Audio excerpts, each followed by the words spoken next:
retourner votre téléphone. Vous ne pouvez pas retourner votre téléphone pendant l'enregistrement.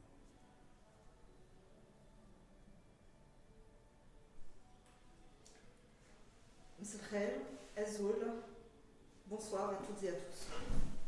Merci d'être parmi nous pour ce nouveau rendez-vous, notre 4e Facebook Live d'Iptikar. Comme d'habitude, nous répondrons à vos questions. Comme vous l'avez constaté, nous avons préféré reporter notre live de la semaine dernière dû au fait du deuil qui a frappé notre nation. En effet, notre nation a été frappée par un deuil. Le crash de l'avion militaire où de nombreux citoyens ont péri.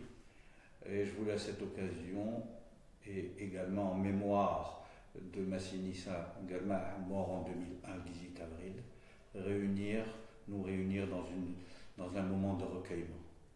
Merci.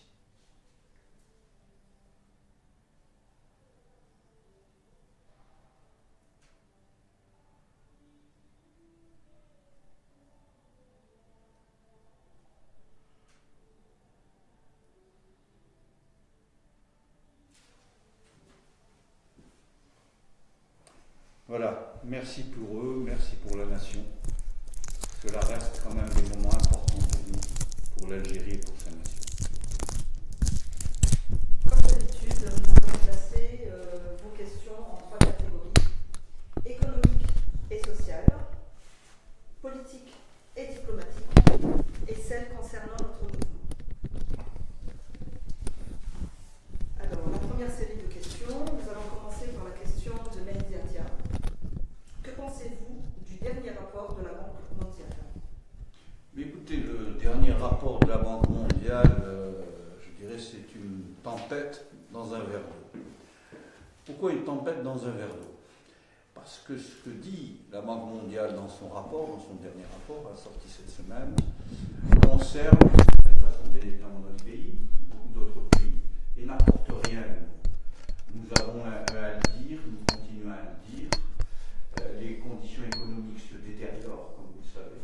Le recours à la planche à billets, qu'on appelle de façon un peu plus habillée, si je puis dire, les financements non conventionnels, portent un risque sur l'économie de notre pays, bien évidemment. Et le Fonds monétaire international et la Banque mondiale ont réitéré cela. Ils ont utilisé le terme de crise financière à venir. Il y a eu, un moment où notre pouvoir a posé la question au FMI en disant changer ces termes, donc c'était une question de sémantique. Ça a été fait, mais sur le fond, ça reste la même chose, parce que l'inflation, on a quelques soucis techniques cette fois-ci, ça peut arriver malheureusement. C'est le direct. C'est le direct. L'inflation va continuer, elle va atteindre 9%. Et bien évidemment, les déséquilibres qui existent vont se poursuivre. Hein. La chute des réserves va se poursuivre également. Et le déficit budgétaire, qui sera couvert en grande partie par la planche à billets, montre bien qu'en fait, ce qui est fait, c'est pour tenir jusqu'à 2009. Alors, tenir jusqu'à 2009, ça va être compliqué. Et surtout, quoi après? Parce que cette échéance de 2009 est importante, c'est vrai, mais il n'en reste pas moins que ce qui touche notre économie, nous allons avoir une autre existence également après 2019, excusez-moi. Et tout ça nous touche en direct. Alors, ce que démontre tout cela, c'est que toutes les mesures qui sont prises sont des mesures d'accompagnement jusqu'à 2019. Et les gros problèmes, les gros soucis vont commencer en 2019. Alors, je vais passer à une série de questions de Fatih, comme à son habitude, très engagée et très investie. Sa première question, elle nous demande à quoi est due la dévaluation de notre monnaie? Quels sont les accords entre l'Algérie et le Club de Paris? Alors, d'abord le Club de Paris, qu'est-ce que le Club de Paris? Le Club de Paris est le club des débiteurs publics, la dette publique, et des autres États qui détiennent sur vous une partie de votre dette. L'Algérie n'est pas endettée, du moins très très peu, donc cette notion de Club de Paris n'existe plus pour l'Algérie, elle n'est plus assujettie au Club de Paris. Hein. Ça, c'est la première chose. La seconde question. Alors la seconde question, elle demande que pensez-vous de l'exploitation et de l'exportation de nos richesses sous-sol en catimini et à l'état brut. Et dans ce sens, elle rajoute elle nous demande où sont passées nos réserves d'or de Tirérine. Ce qui est posé là, c'est notre politique en matière d'exploitation de nos richesses minières. Ce qu'on a vu, c'est que la loi minière n'a pas donné les résultats escomptés. Bien évidemment, le grand groupe australien est parti, puisqu'on parle de Tirérine, qui se situe à Zamenhof, est exploité par le groupe Zachem International, donc libanais, et là aussi rien de nouveau. C'est un échec. Cette loi sur les mines en Algérie est un échec. Il va falloir la revoir de fond en comble. Et puisqu'on parle de ressources naturelles, il va y avoir bientôt la nouvelle mouture de la loi sur les hydrocarbures, qui, elle, va être la mère de toutes les batailles. Là, il va falloir rester vigilant, regarder ce qui va se faire, ce qui va être proposé, parce que, comme vous l'avez pu le voir depuis 10 ans, les problèmes qu'il y a dans ce domaine-là vont aujourd'hui, malheureusement avec cette nouvelle loi, ressurgir. Or, que l'on veuille ou non, ça reste aujourd'hui des hydrocarbures, la première richesse de l'Algérie, je dirais, mobilisable. Je reviens juste sur ce qui concerne les mines. L'Algérie est un pays continent, l'Algérie est un pays extrêmement riche, de ses hommes d'abord bien évidemment, et de multitudes de choses, dont les gisements miniers qui ne sont pas aujourd'hui tous cartographiés. On a fait cela d'une façon un peu, je dirais, à la dilettante, parce que tout a été misé sur les hydrocarbures. Il y a de véritables gisements, dont le premier, un des premiers qui va être fondamental dans l'avenir, c'est celui des terres rares. L'estimation qui est donnée, c'est que l'Algérie, les terres rares, c'est ce qui cherche, c'est ce qui, qui permet de confectionner les outils de la modernité, les smartphones, les tablettes, les ordinateurs. Donc c'est un minerai extrêmement important pour l'économie d'aujourd'hui, mais encore plus de demain. Et là, il va falloir véritablement les exploiter rationnellement au bénéfice de la communauté et de l'intérêt général. C'est aujourd'hui, plutôt demain, il va falloir se mobiliser pour avoir des lois dans ce domaine qui véritablement permettent à notre État, d'abord notre État, puisque notre État, c'est vous, c'est moi, c'est l'ensemble des Algériens. Et il faut véritablement que les richesses rentrent dans ces caisses et non pas dilapidées ici ou là dans des commissions énormes que nous avons connues concernant au moins les hydrocarbures et bien évidemment d'autres choses. Alors sa troisième question, puisqu'on en a encore deux. Pourquoi nos dirigeants n'encouragent-ils pas l'usinage et les inventions chez nous? Je continue. Et surtout, pourquoi les Algériens ne consomment-ils pas seulement algériens? Alors, sur la question de l'usinage, la fabrication en Algérie, il faut bien comprendre que le système algérien économique, je vais faire un détour par l'histoire. Dans les années 60, une grande société américaine d'ingénierie qui s'appelle Bechtel, qui avait à son conseil d'administration des gens comme Reagan, Tom Volcker, donc toute, entre guillemets, l'aristocratie républicaine, donc bien de droite aux États-Unis, ont conçu le plan Valide, valorisation des hydrocarbures. Ça a été ce plan-là, ce qui a été bien évidemment mis en place dans les années 60. Dès le milieu des années 70, on a pu démontrer économiquement que c'était un système qui allait à rebours de la logique. Je vais illustrer cela. Ça veut dire que si on considère que l'économie algérienne est une boîte noire, lorsqu'on mettait $2 à l'entrée, il en ressortait 1. C'est pour ça que cette grande caractéristique reste encore dans notre économie. C'est une économie qui détruit de la richesse, premièrement. Deuxièmement, il y a quelque chose d'important qui s'est passé, et il faut se le dire, c'est que avec les importations, à partir des années 90, tout a été mis sur l'importation. On a mis en place un système dont la logique est une logique perverse. C'est pour ça qu'au dernier live, j'ai dit que ce qui est très important, c'est changer de logique, changer de système et changer de logique. Cette logique était très claire. Il était pour un agent économique rationnel. Ça veut dire un agent économique rationnel, un chef d'entreprise, c'est Benny Mizel. il est pour lui plus rentable d'importer que de produire localement. C'est une prime à l'importation, et cette importation, elle permet quoi? Elle permet, entre autres, l'évasion de capitaux, avec des surfacturations et d'autres choses.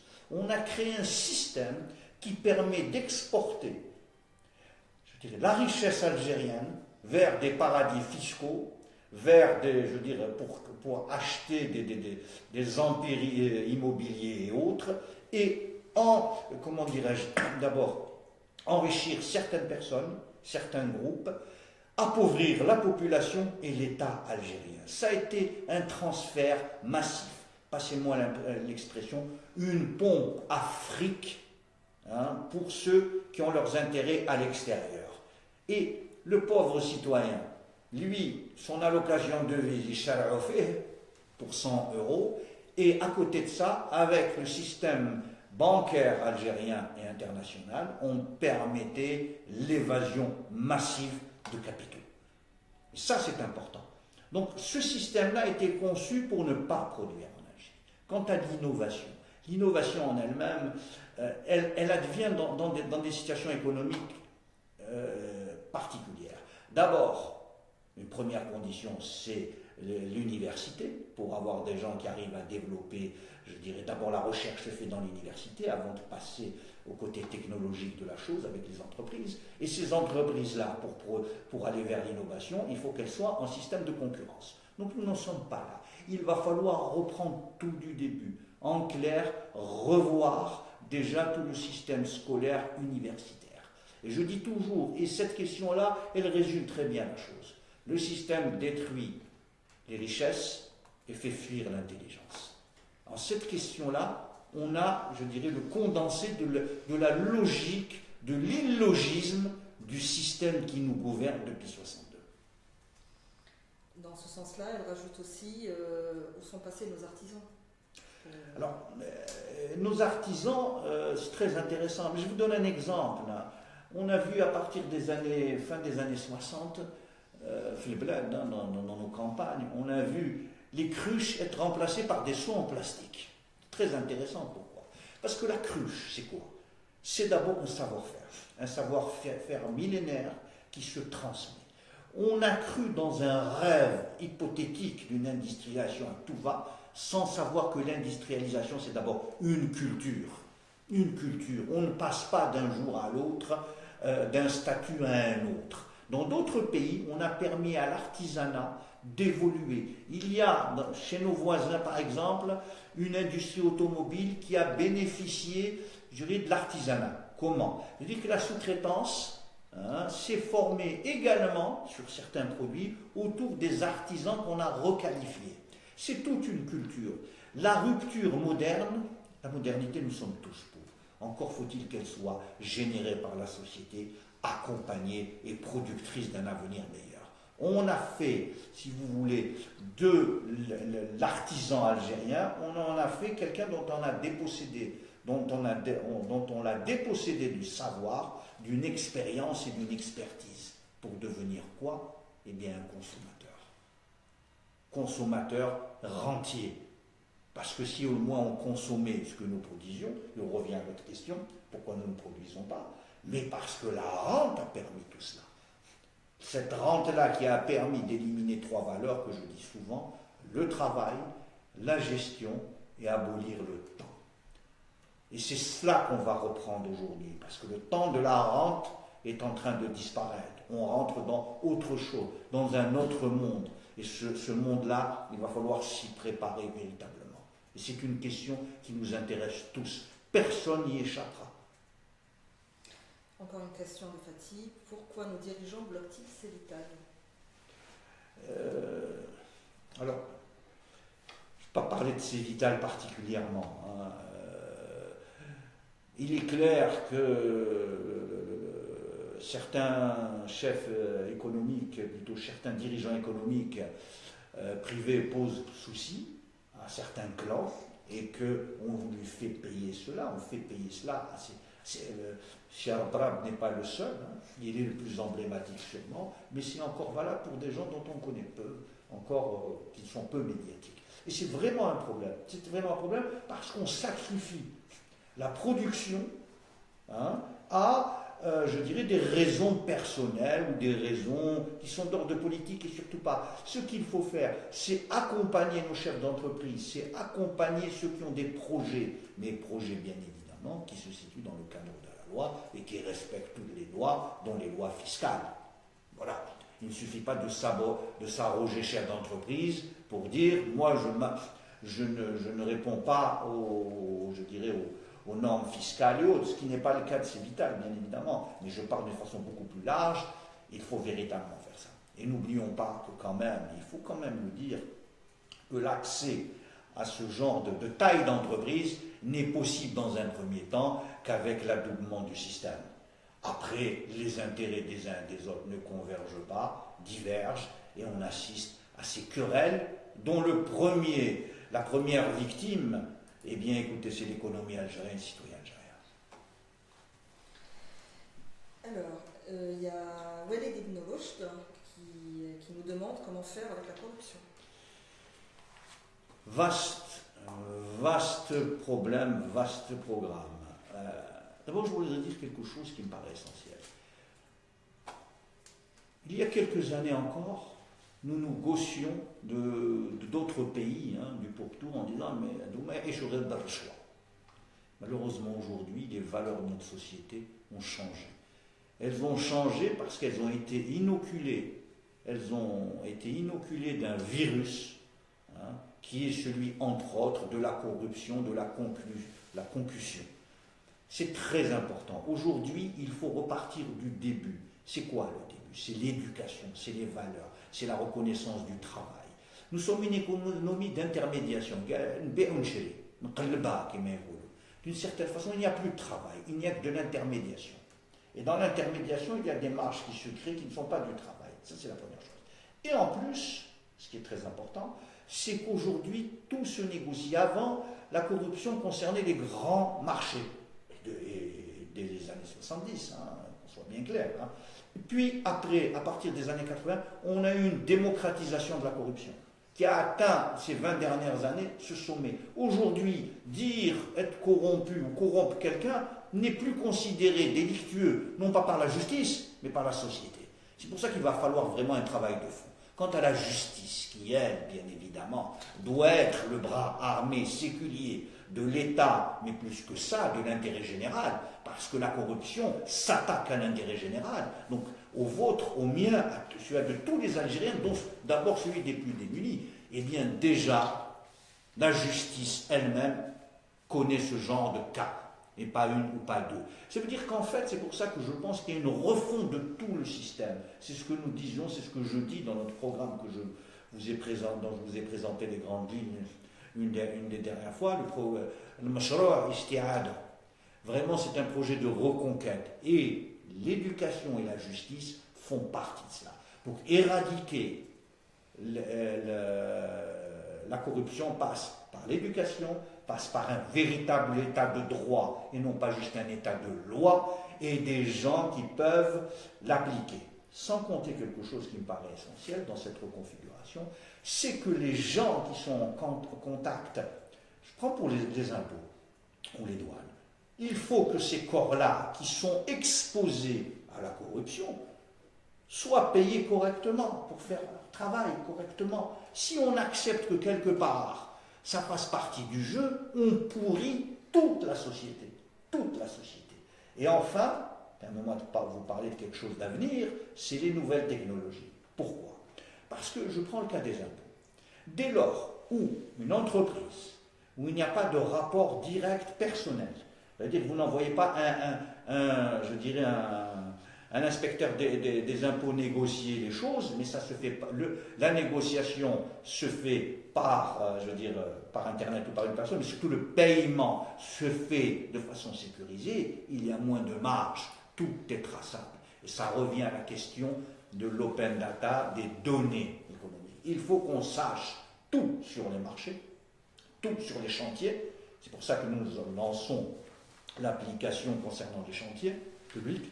Et tout ça doit permettre, il n'y a pas une seule mesure qui va permettre cela, mais c'est la convergence de toutes ces mesures. Voilà. Alors là, on vient de recevoir une question de Mourad qui nous demande quelle est la réaction d'Iptikar face aux violences commises contre les migrants à Oran. Écoutez, je suis consterné, Iptikar est consterné par ce constat. Il est plus que condamnable de s'en prendre aux plus pauvres, même si ce sont des migrants. Et peut-être surtout parce que des migrants, ce sont les plus vulnérables. N'oublions pas que nous-mêmes, nous avons été, et nous le sommes encore en partie, un pays d'immigration. C'est vrai, les choses changent. Aujourd'hui, nous avons des émigrés maintenant. Eh bien, je pense que ce que nous voulons pour nos frères émigrés, qu'ils soient traités avec dignité, eh bien, faisons de même pour ceux qui viennent ici, même illégalement. Ça veut dire donnons les conditions minima pour les rapatrier, pour étudier leurs dossiers. Nous avons combattu pour la dignité et la liberté. Nos parents, nos grands-parents l'ont fait. Doit-on aujourd'hui la fouler du pied? Et n'oublions jamais notre histoire. N'oublions jamais d'où nous venons. Et même nos traditions sont celles de l'hospitalité, sont celles du respect de l'autre. Bien évidemment, il faudra raccompagner certains d'entre eux, même là, peut-être la majorité. Mais faisons-le dignement. Et là, je voudrais juste dire une chose. Il n'est pas possible qu'aujourd'hui, dans une grande ville algérienne, des Algériens attaquent impunément qui que ce soit, et ne soient pas arrêtés et jugés. C'est une prime à la violence. Nous voulons un changement pacifique. Nous, Algériens, n'utilisons pas la violence contre l'étranger, et encore moins contre les Algériens. C'est un message qu'il faut porter, parce qu'aujourd'hui on s'attaque à eux, demain on s'attaquera à nous tous. Alors, nous passons à la deuxième série de questions qui va porter sur la politique et la diplomatie. Là, je vais vous lire le commentaire du docteur Ada, membre d'Iptikar, qui répond l'idée d'une conférence de consensus pour une transition démocratique telle que le propose Iptikar, telle que nous le proposons. Et il rajoute pourquoi ne pas soumettre ce pacte sous forme d'une pétition pour une large adhésion du citoyen. Écoutez, d'abord, je remercie le docteur Ada de poser cette question. Le pacte, j'en ai parlé, j'ai même écrit sur cela. Le pacte de transition, bien évidemment, doit concerner l'opposition, mais encore une fois, définissons bien l'opposition. Il ne s'agit pas juste de la classe politique, je l'ai dit, je le répète, il s'agit également de la société civile, bien évidemment. Ce pacte-là est très important, parce que la question de qui fleurit ici ou là de la candidature unique, c'est pas le sujet tant qu'il n'y a pas un pacte, il n'y a pas une feuille de route. C'est ça qui débouchera sur peut-être une candidat unique que j'appelle de mes voeux, bien évidemment. Mais nous ne nous trompons pas d'abord de combat, nous ne nous trompons pas de méthode. Ceci dit, sur la question du référendum, il y a un référendum, c'est extrêmement lourd à organiser. Il faut des listes, il faut des bureaux de vote, et il faut s'assurer que ce référendum ne sera pas truqué d'une façon ou d'une autre. Donc c'est très très compliqué à organiser, ça demande beaucoup de moyens. L'opposition aujourd'hui n'a pas de moyens. Idéalement, ça aurait pu être fait. Mais malheureusement, nous ne vivons pas dans un pays idéal. Nul ne vit dans un pays idéal, encore moins nous. Une question de Kamel Bourras, qui nous donne aussi son avis sur les présidentielles, et il propose d'envisager une solution commune qui ferait consensus. Donc, un candidat accepté par toutes les franges de la société, selon les critères, comme tu as dit, politiques, et puis la société civile, qui définit les critères, qui a des critères bien définis pour contrecarrer le candidat du système. Il dit que c'est envisageable et possible, selon lui, à condition de penser à un seul objectif, une nouvelle page démocratique des libertés, de rassemblement pour une nouvelle Algérie, pour une constituante sans aucune exclusion. Il y a plusieurs choses dans ce texte-là. Bien évidemment, il y a l'idée que nous portons, qui est je dirais, de ce pacte-là. Et la candidature unique, encore une fois, elle doit être portée par une feuille de route d'abord. Élire quelqu'un, pourquoi faire? Pourquoi faire? La question, ce n'est pas celle de la personnalité, c'est de savoir de quel sera son mandat, quelle sera sa mission, combien de temps. C'est ce que je taille dans notre plan pour la transition. Quelle transition, combien de temps, je me répète, c'est très important. Après, le candidat se détachera, ce sera bien évidemment un candidat de consensus qui sera au-delà des partis. C'est très important. Ce n'est pas un chef de parti aujourd'hui qui va porter cette candidature, puisqu'il doit représenter tout le monde. Il doit représenter cette période de transition qui permettra, après, elle dure 1 an, 2 ans, d'aller vers des élections ouvertes, où chaque parti portera sa couleur, son idéal, son programme. Mais trouvons d'abord cette feuille de route, ce pacte-là, qui soit très clair. Et là, vous verrez, les choses avanceront. Maintenant, sur la constituante. Bien évidemment qu'il faut une constituante. Bien évidemment. Il faut même un nouveau pacte social. Il faut véritablement refonder ce pacte social qui aujourd'hui n'est plus valable. Le pacte social qui disait nous avons le pouvoir et vous pourrez vivre de façon décente, ce que le n'est plus valable, il ne peut plus porter. Il ne peut plus porter. Il va falloir aujourd'hui refonder cela. Et c'est à cela qu'il faut s'atteler d'abord. Et cette constituante, que j'appelle encore une fois de mes voeux, ne sera possible que si cela change, et si nous avons déjà, à travers ce pacte de la transition, fait consensus sur des mesures claires. Parce que tant que nous ne rentrons pas dans les détails, les mesures, je dirais, génériques, prêtent à confusion. Donc il faut aller faire ce travail-là, qui est essentiel avant toute chose. Et quant à la constituante, bien évidemment. Et je l'appelle également de mes voeux.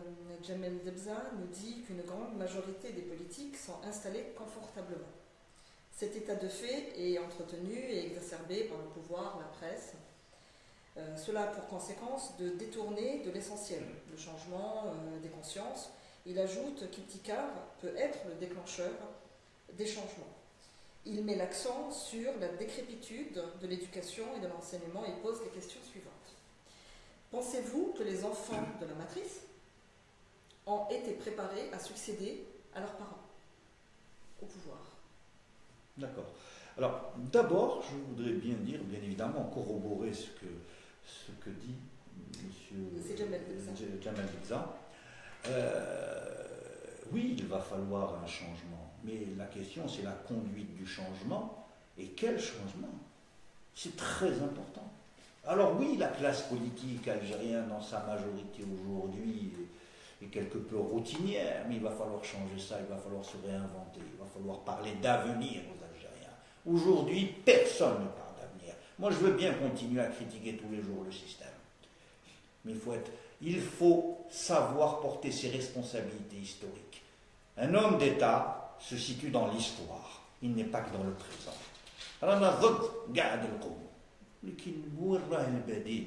Qui construit cet avenir? Pour ma part, je m'y efforce avec Ibtikar.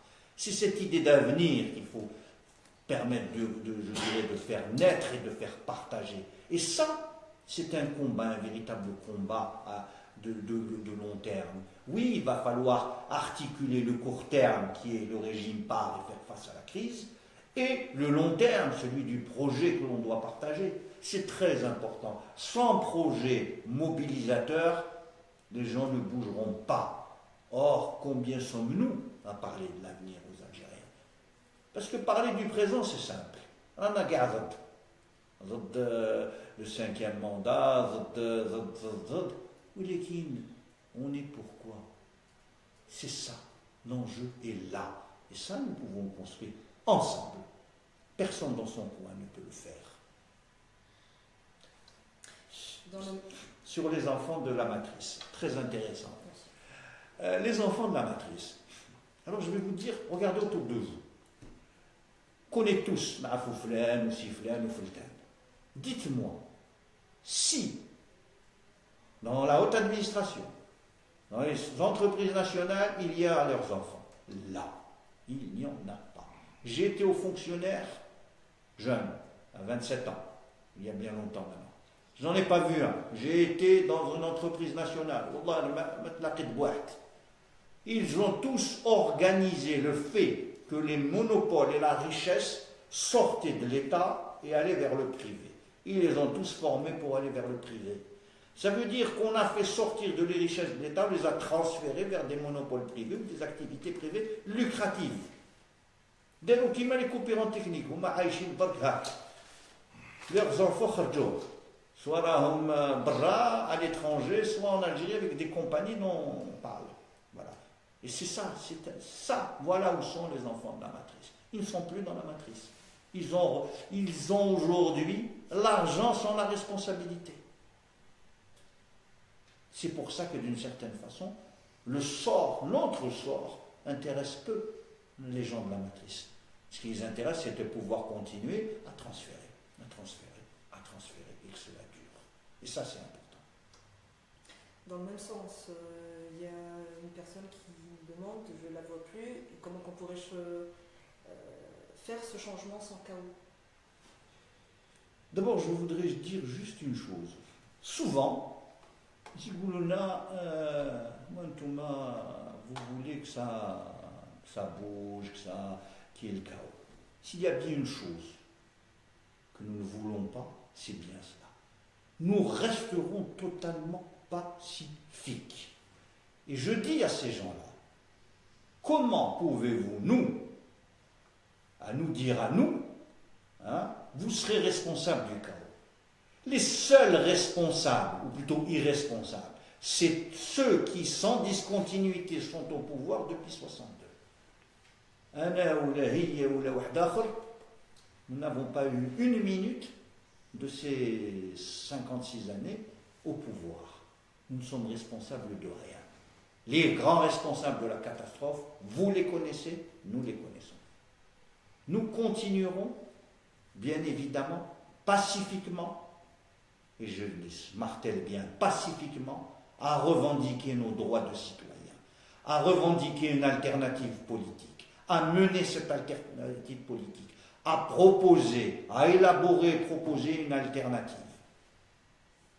mais toujours pacifiquement. Alors, le chaos, moi je crois qu'une chose, l'irresponsabilité des autres nous amène à être nous plus responsables. Pourquoi je dis ça? Ça veut dire que nous combattrons jusqu'au dernier souffle pour que jamais le chaos s'instaure. Nous ne voulons pas du chaos parce que nous savons très bien que le chaos, c'est la ruine de notre pays. C'est la ruine de notre peuple, c'est la ruine des citoyennes et des citoyens. Que cela soit dit clairement. Voilà quelle est notre position sur cette question-là. Alors, sa deuxième question, c'était est-ce que l'émigration algérienne peut constituer un socle pour redresser la nation? Alors, le terme émigration, moi je lui préfère celui d'Algérien de l'étranger. الجالية الجزائرية في الخارج متكونة من جزائريين وجزائريات قبل كل شيء. C'est très important. Ça veut dire quoi? Ça veut dire qu'il ne faut pas, c'est pour ça que même le terme diaspora n'est pas un terme que j'apprécie, ces Algériens, où qu'ils soient, sont des Algériens.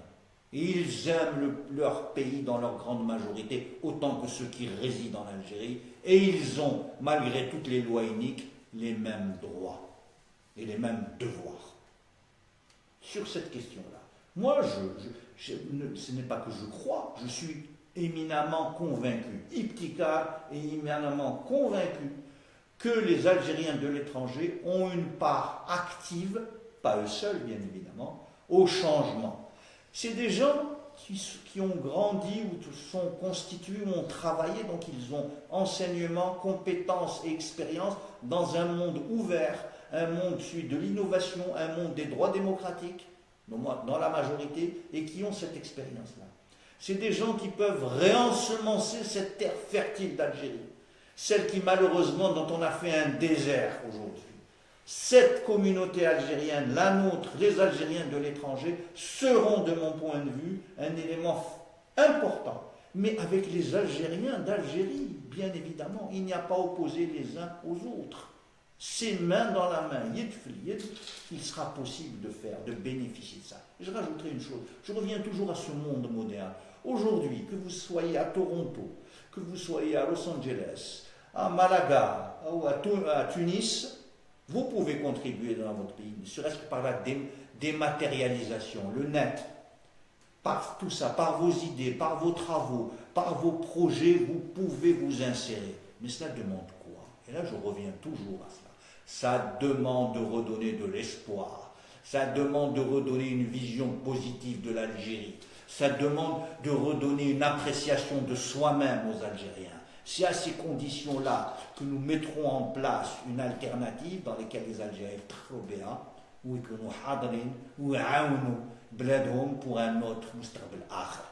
C'est un avenir différent que nous voulons. Ce n'est pas l'avenir que nous a tracé depuis des années, qui est un avenir qui nous emmène à la catastrophe.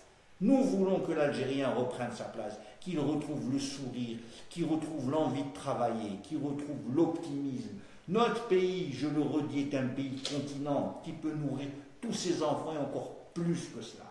Mais faut-il que nous revenions à notre vraie valeur et qu'il y ait une gouvernance qui soit une vraie gouvernance, qui respecte chaque Algérien dans la liberté, l'égalité également, et bien évidemment que chaque Algérien puisse véritablement m'écouter par rapport à son voisin. Alors, une question de Hamid Jaout. Plutôt, je vais d'abord citer ce qu'il nous dit. Il nous dit: ma question en cette journée anniversaire du printemps berbère, j'aimerais avoir votre sentiment sur la revendication amazigh. Est-ce que vous ne croyez pas un nouvel État? Voilà. Pardon. Est-ce que vous ne croyez pas la refondation de la nation? Il dit que la refondation de la nation est impérative, appelant à un ordre juridique nouvel État. D'abord, sur la question amazigh, je salue les premiers combattants, je veux dire, après l'Algérie indépendante, bien évidemment, les combattants de la cause démocratique, ceux du Safsous, les Maziren, le printemps berbère, qui, bien évidemment avec la cause amazigh, mais également pour des revendications démocratiques. C'est très important. L'Algérie a connu plusieurs printemps. Je veux dire, les printemps arabes venant au XXIe siècle, les Algériens les ont connus, que ce soit 80, 88, bien évidemment. Nous avons cette expérience de la revendication démocratique. Sur la question amazigh, bien évidemment, nous sommes un pays, je dirais, une population dans une grande majorité amazigh. Que la culture amazigh soit reconnue comme telle, comme la culture des Algériens, c'est bien le minimum. Ceci dit, moi je considère, et c'est ma position, c'est la position de Tigard, l'Algérie est un pays, je veux dire, uni. Il est uni par ses différences, certes, mais c'est un pays uni. L'amazirité, pour moi, n'a pas de débouché naturel dans une revendication indépendantiste. C'est ma vision. C'est une vision sereine, qu'on soit bien clair. Je dis ça sereinement.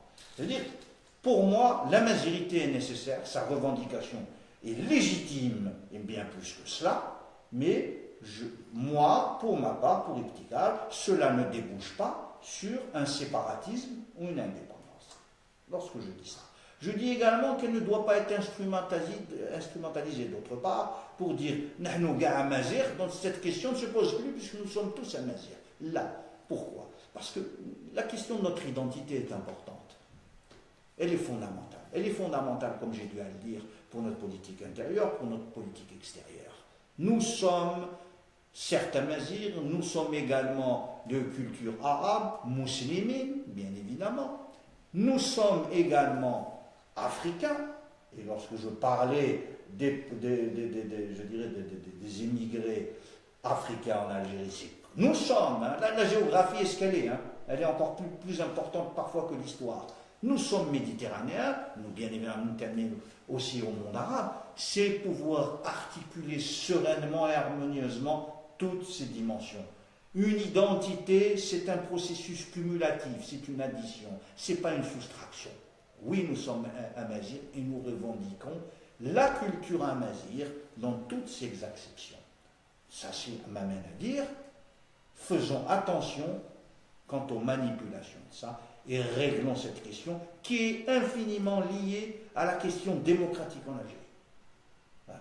Vous savez que nous avons une de nos valeurs, entre autres, c'est le respect des différences, le respect des minorités, et d'autres respect de la liberté de conscience. Nous devons de respecter ça. C'est cela une démocratie. C'est à ça que nous combattons tous les jours, nous aspirons.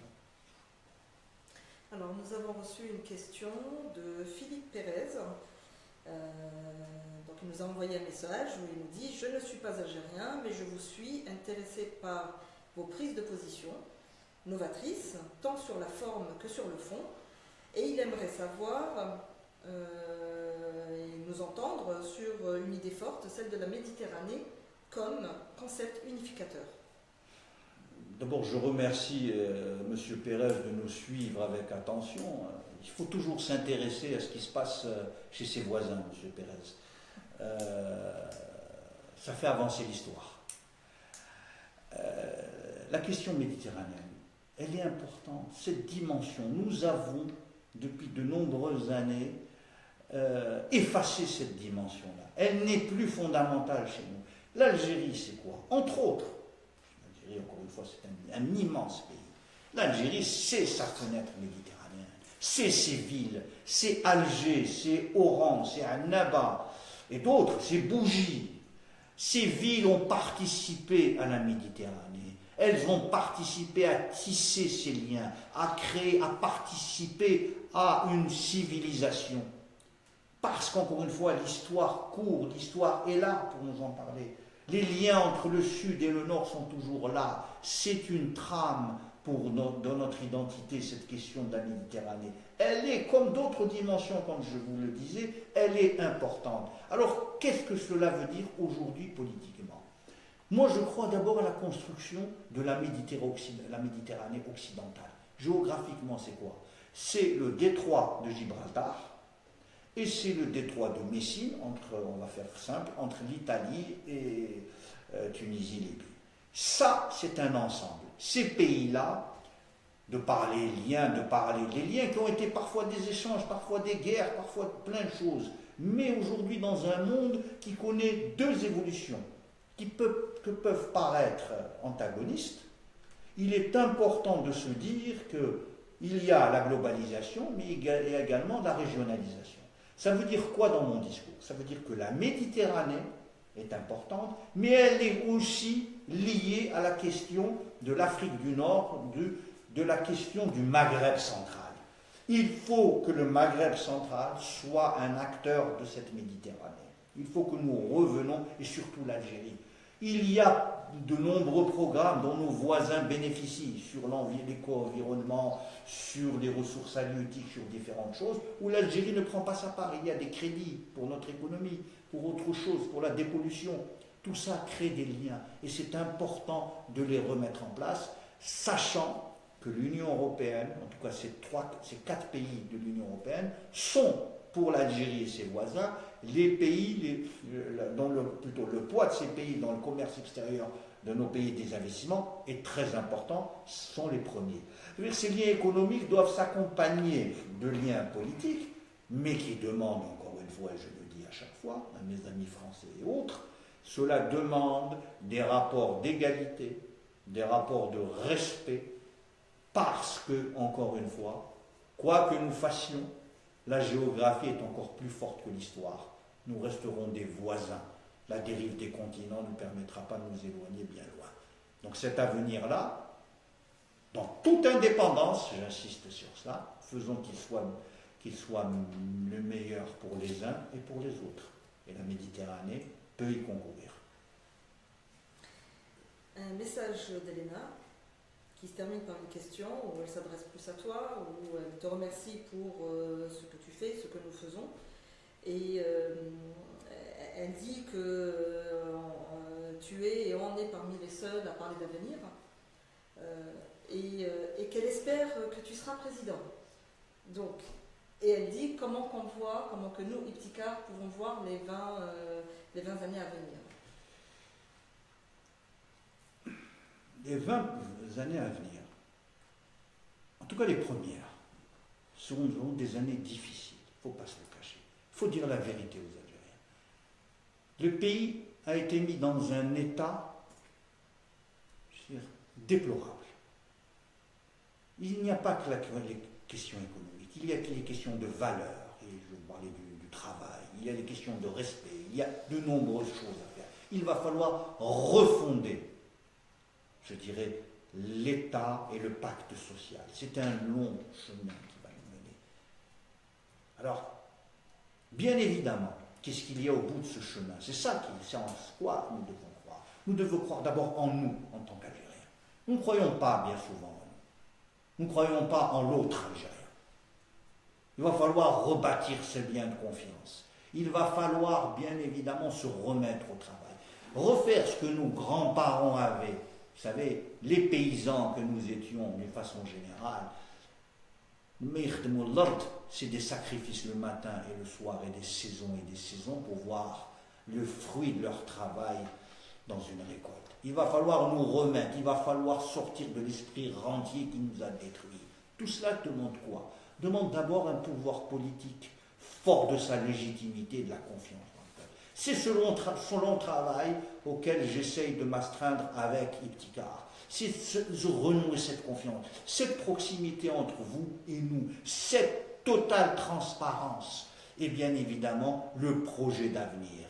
Je parlais de notre projet, le projet Istiada, Reconquête, que j'ai déjà exposé, et nous ferons une émission spéciale sur ça si vous le désirez. C'est cela, il faut un projet pour l'Algérie. Il faut, comme je vous disais, le fameux triangle vertueux, il faut une élite honnête, une élite travailleuse, consciencieuse et qui porte l'intérêt général. Il faut des citoyens engagés et il faut un projet.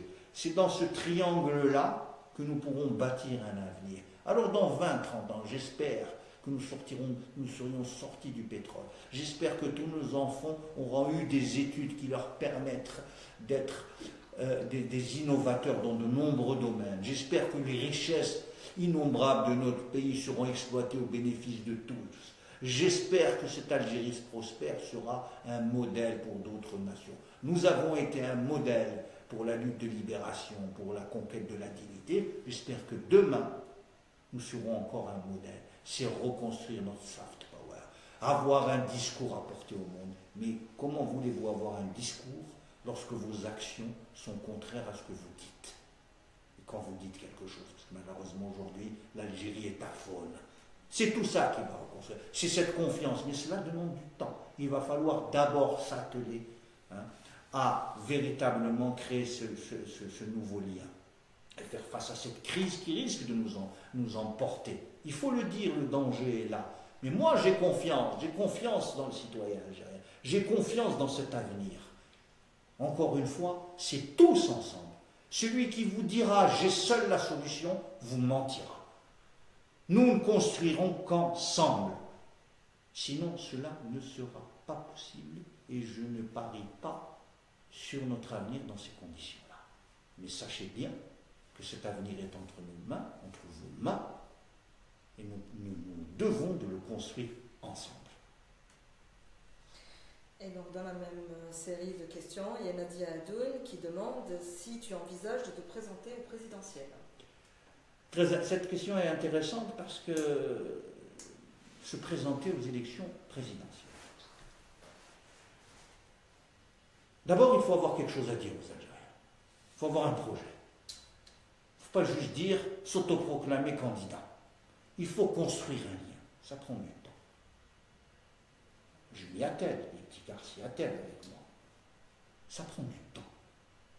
1 an, c'est peu, mais c'est également une éternité dans un pays qui change tous les jours, non pas par sa volonté, mais par le poids des éléments qu'il ne contrôle pas. Aller au pouvoir, la seule question qu'on devrait se poser, c'est pourquoi faire.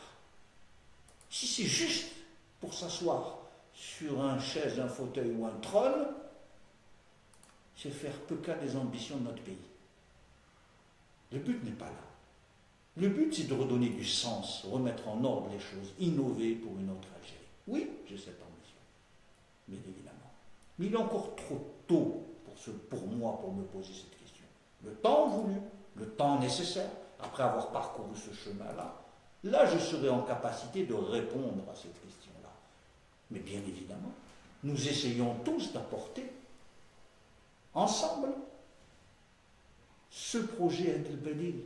Alors, savoir si je serai candidat ou non, il est encore tôt, mais sachez que tous les jours, nous travaillons d'arrache-pied à faire surgir, encore une fois, cette alternative et à convaincre de notre honnêteté, à convaincre de notre ambition, non pas personnelle, mais pour la nation, à convaincre qu'aucun obstacle ne pourra nous faire dévier de ce que nous voulons pour notre peuple, notre nation et nos citoyens.